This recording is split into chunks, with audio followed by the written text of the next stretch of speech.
So I'll start with this. A couple of years ago, an event planner called me because I was going to do a speaking event. And she called and she said, I'm really struggling with how to write about you on the little flyer.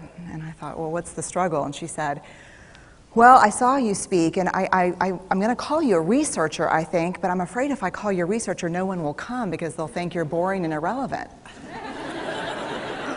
And I was like, okay. And she said, but the thing I liked about your talk is, you're a storyteller, so I think what I'll do is just call you a storyteller. And of course, the academic, insecure part of me was like, you're going to call me a what? And she said, I'm going to call you a storyteller. And I was like, oh, why not Magic Pixie? I was like, let me think about this for a second. And so I tried to call deep on my courage. And I thought, I am a storyteller. I'm a qualitative researcher. I collect stories. That's what I do. And maybe stories are just data with a soul, and maybe I'm just a storyteller. So I said, you know what? Why don't you just say I'm a researcher storyteller? And she went, there's no such thing. So I'm a researcher or storyteller. And I'm going to talk to you today. We're talking about expanding perception. And so I want to talk to you and tell some stories about a piece of my research that fundamentally expanded my perception and really actually changed the way that I live and love and work and parent. And this is where my story starts. When I was a young researcher, doctoral student, my first year I had a research professor who said to us, here's the thing, if you cannot measure it, it does not exist. And I thought he was just sweet-talking me. I was like, really? And he's like, absolutely. So you have to understand that I have a bachelor's in social work, a master's in social work, and I was getting my PhD in social work. So my entire academic career was surrounded by people who kind of believed in the life's messy, love it, and I'm more the life's messy, clean it up, organize it, and put it into a bento box.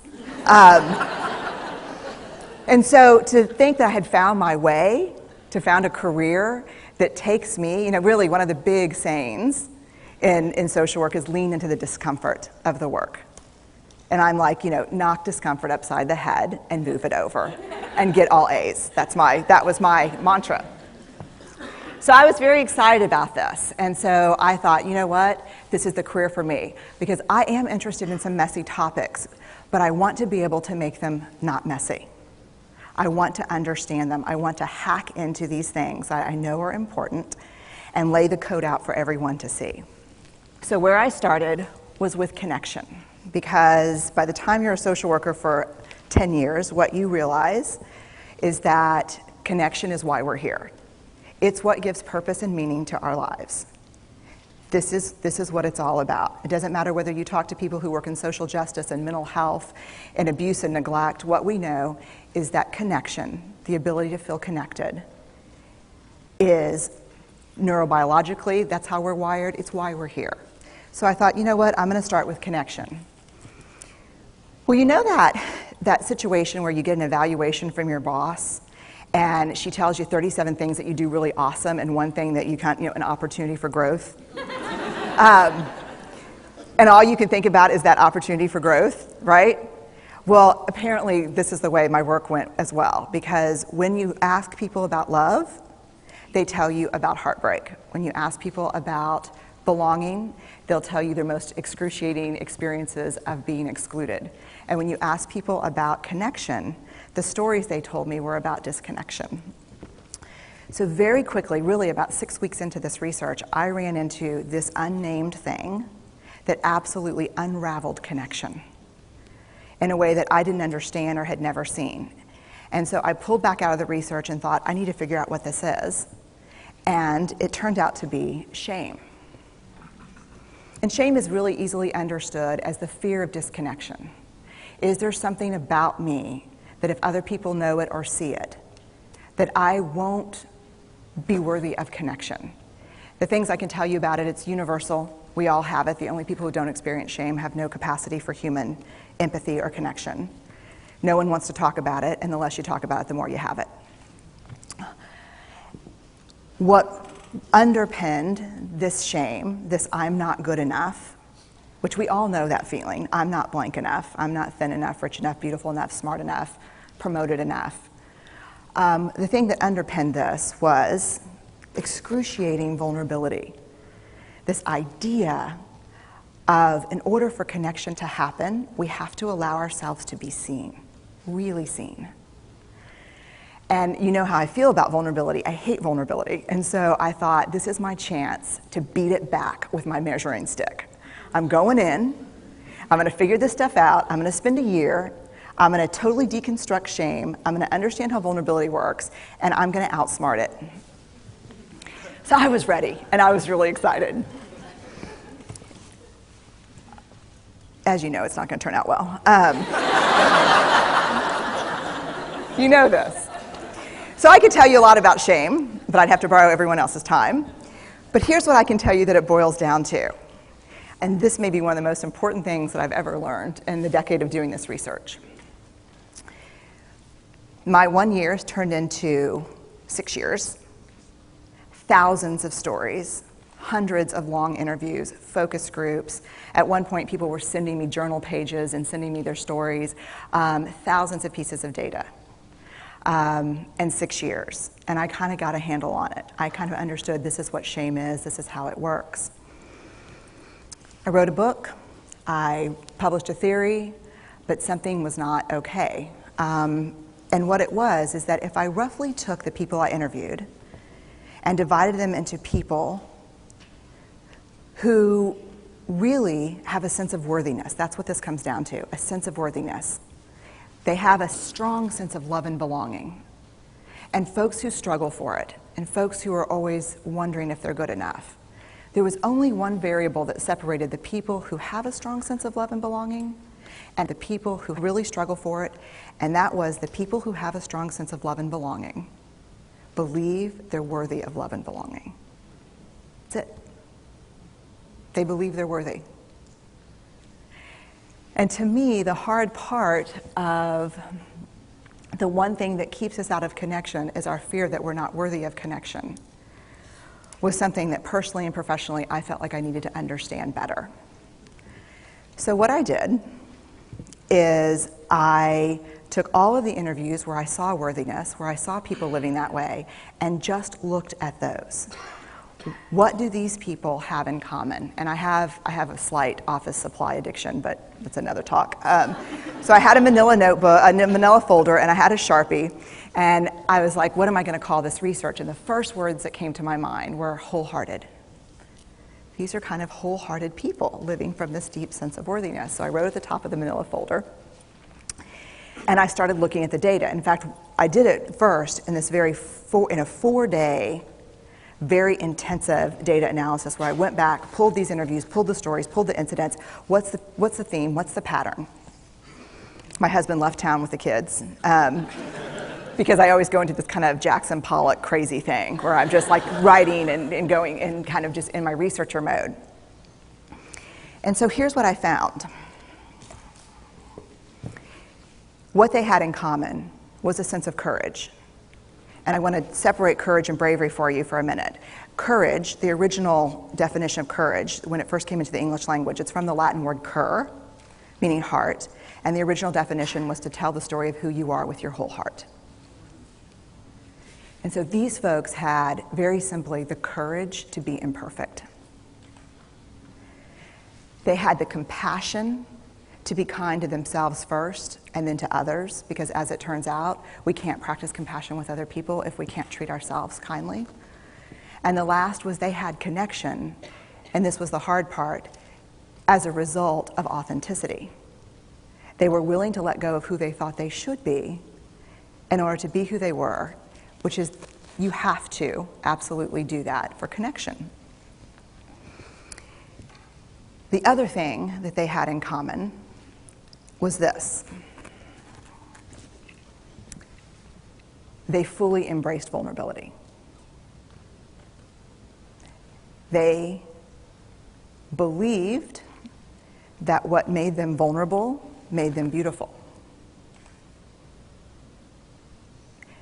They didn't talk about vulnerability being comfortable, nor did they really talk about it being excruciating, as I had heard earlier in the shame interviewing. They just talked about it being necessary. They talked about the willingness to say I love you first. The willingness to do something where there are no guarantees. The willingness to breathe through waiting for the doctor to call after your mammogram. The willing to invest in a relationship that may or may not work out. They thought this was fundamental. I personally thought it was betrayal.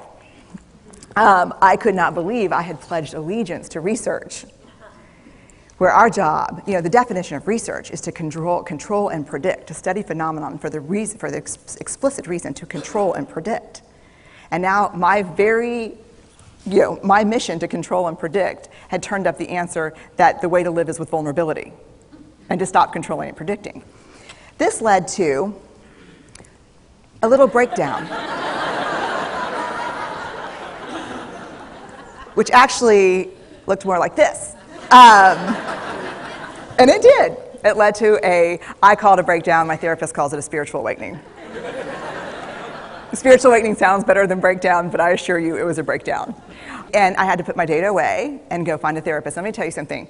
You know who you are when you call your friends and say, I think I need to see somebody. Do you have any recommendations? Because about 5 of my friends are like, woo, I wouldn't want to be your therapist. And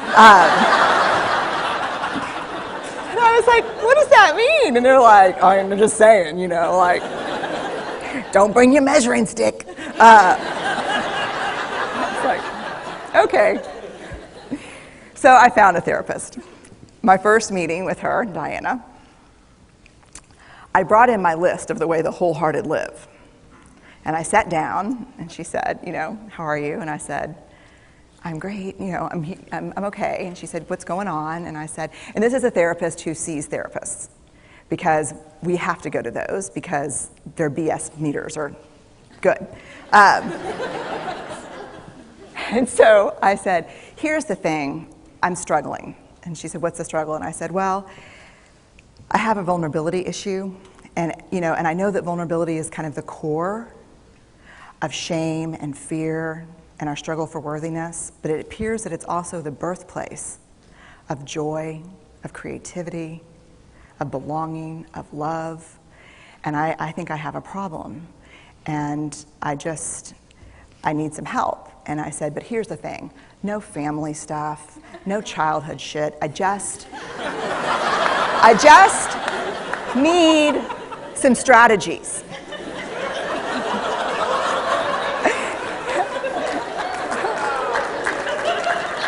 Thank you. So she goes like this.